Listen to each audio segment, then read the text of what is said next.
Hello guys, നമുക്കപ്പോൾ ഇന്ന് ഷിഫൂൻസിൻ്റെ കല്യാണത്തിന് പോകാം. അങ്ങനെ ഞാൻ രാവിലെ ഇങ്ങനെ ബസ് സ്റ്റോപ്പിൽ ഞാൻ എപ്പോൾ ഒരുങ്ങിയിരുന്ന 7 മണിക്ക് ഒരുങ്ങിയിരുന്നത്. എന്നിട്ട് ഈ പിള്ളേരൊന്നും താമസിച്ച് വന്നതുകൊണ്ടാണ് 9 മണി വരെ ഇരുന്നത്. അങ്ങനെ ഞങ്ങൾ നേരെ ബസ്സിൽ കയറിയിട്ട് ഒത്തിരി ദൂരം ഉണ്ടായിരുന്നു. അത് കഴിഞ്ഞിട്ട് ഞങ്ങൾ ഷിഫൂസിൻ്റെ അടുത്ത് വന്ന് അവിടെയും കുറേ ആൾക്കാരുണ്ടായിരുന്നു. അപ്പം നമ്മൾ കണ്ടു, പക്ഷേ അതിൻ്റെ ഒരു ഫോട്ടോസൊന്നും എടുക്കാൻ പറ്റിയില്ല. അല്ലാതെ ഒരു ഗ്രൂപ്പ് ഫോട്ടോ ആയിട്ട് എടുത്തതേ ഉള്ളൂ, വീഡിയോ ആയിട്ട് നമുക്ക് എടുക്കാൻ കിട്ടിയില്ല. അത് കഴിഞ്ഞിട്ട് ഇറങ്ങി വന്നപ്പോഴത്തേക്ക് ഭയങ്കര മഴയായിരുന്നു. അങ്ങനെ ഞങ്ങൾ സൈഡിലേക്ക് കയറി നിൽക്കുകയായിരുന്നു. അത് കഴിഞ്ഞിട്ട് നമ്മുടെ കാറിപ്പം വന്നത് നമ്മൾ ബസ്സിലാണ്, പക്ഷേ നമ്മളിപ്പം വരിക്കാശ്ശേരി മനയിലേക്ക് പോവാണ്.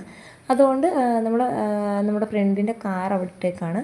അപ്പോൾ കാറിൻ്റെ അവിടെ ചെന്നിട്ട് നമുക്ക് കാറിൽ കൂടാണ് പോകുന്നത്. നമ്മൾ വരിക്കാശ്ശേരി മന അവിടുന്ന്, അതായത് നമ്മുടെ നിൽക്കുന്ന സ്ഥലത്തു നിന്ന് കുറേ ദൂരമുണ്ട്. അങ്ങനെ നമ്മൾ വരിക്കാശ്ശേരി മനയുടെ അടുത്തെത്താറായി. അങ്ങനെ നമ്മൾ വരിക്കാശ്ശേരി മനയിലെത്തി. അപ്പം വരിക്കാശ്ശേരി മനയിലെത്തിയപ്പോഴത്തേക്ക് നമ്മൾ ആദ്യം വന്നിറങ്ങിയ ഭാഗം ഈയത്താണ്. ഇത് അതിൻ്റെ ബാക്ക് വശമാണ്. ഫ്രണ്ട് വശത്താണ് നമ്മളിങ്ങനെ കസേരയിലൊക്കെ മോഹൻലാൽ ഇരുന്നതും ഒക്കെ നമ്മൾ കാണുന്നത്. ഈ ഭാഗത്തൊക്കെയാണ് മോഹൻലാൽ ഇരുന്ന ആൾക്കാർ ഇരിക്കുന്നിടത്താണ് മോഹൻലാലൊക്കെ ഇരുന്നതെന്ന് നമ്മൾ പറയുന്നത്. അവിടെ നിന്ന് നൃത്തം കളിപ്പിച്ചിട്ടുണ്ട്, അങ്ങനെ പലതും പറഞ്ഞു. അങ്ങനെ സിനിമ ഉണ്ട്. ഓക്കെ, എന്ന് പറഞ്ഞാൽ തറവാടെന്നാണ് നമ്മളിപ്പോൾ അറിയപ്പെടുന്നത്. അതിൻ്റെ ഉൾവശമാണ് നമ്മളിപ്പോൾ കാണുന്നത്. ഉൾവശത്ത് നമ്മളിങ്ങനെ കയറി ചെന്നിട്ട് ഇതെന്ന് പറയുന്നത് ഇത് കിച്ചണാണ്.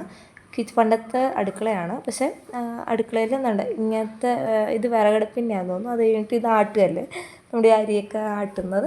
ഇവിടാണ് നമ്മൾ നൃത്തം കളിപ്പിച്ചതെന്നും രേവതി നൃത്തം കളിച്ചതെന്നൊക്കെ പറയുന്നത്. അത് കഴിഞ്ഞിട്ട് നമ്മൾ അതിൻ്റെ ഉൾവശമാണ്. നടുമുറ്റമായിട്ടുണ്ട്. അത് കഴിഞ്ഞിട്ട് നമ്മൾ വെളിയിലേക്ക് ഇറങ്ങിയിട്ട് കുറച്ച് ഫോട്ടോസൊക്കെ എടുക്കണമെന്ന് വിചാരിച്ചിട്ട് ഇറങ്ങിയാണ്. പക്ഷേ ആൾക്കാരെ കിട്ടഞ്ഞപ്പോൾ നമ്മൾ ഫോട്ടോസൊന്നും എടുത്തില്ല. അത് കഴിഞ്ഞിട്ട് നമുക്ക് ഇതിനോട് താഴോട്ട് ഇറങ്ങി ചെല്ലുമ്പോൾ ഇത് അമ്പലമാണെന്ന് തോന്നുന്നു. അത് കഴിഞ്ഞിട്ട് നമുക്കൊരു കുളം പോലെ ഉണ്ട്. കുളത്തിൽ പക്ഷേ കുളം അടച്ചിട്ടേക്കാണ്. അതുകൊണ്ട് നമുക്ക് അങ്ങോട്ട് പോകാൻ പറ്റത്തില്ല. കുളം അടച്ചില്ലായിരുന്നു, നമുക്ക് ജസ്റ്റ് ഒന്ന് ഇറങ്ങി നിൽക്കാൻ പറ്റുമായിരുന്നു അതിൻ്റെ ഇങ്ങനെ ഈ ഭാഗത്ത്. അല്ലാതെ ഇപ്പം കുളം അടച്ചിട്ടുകൊണ്ട് നമുക്കിങ്ങനെ കുളം കാണാൻ പറ്റാത്ത അവസ്ഥയാണ്. അപ്പോൾ അങ്ങനെ ആയതുകൊണ്ട് നമ്മൾ നോക്കിയപ്പോൾ എല്ലാവരും തിരിച്ച് കയറുന്നു. അപ്പോൾ നമുക്ക് ഇനിയും തിരിച്ച് കയറി പോകാമെന്ന് വിചാരിച്ചു. പക്ഷേ ഇവിടെ നല്ല വ്യൂ ആണ്. അതിൻ്റെ ഓപ്പോസിറ്റ് തന്നെ ഈ ഭാഗത്ത് നമ്മൾ പക്ഷേ കയറിയിട്ടില്ല. അവിടെ പക്ഷേ മേളിൽ കയറ്റുമായിരുന്നു. പക്ഷേ നമുക്ക് കയറാനുള്ള ടൈം ഇല്ലാത്തതുകൊണ്ട് നമുക്ക് കയറാൻ പറ്റിയില്ല. അങ്ങനെ അതുകൊണ്ട് നേരെ നമ്മൾ കാറെടുത്തിട്ട് നമ്മുടെ മെയിൻ ബസ് സ്റ്റോപ്പിലേക്ക് കൊണ്ട് ചെന്നാലേ നമുക്കിനി കോലയിലേക്ക് ബസ് കയറി പോകാൻ പറ്റത്തുള്ളൂ.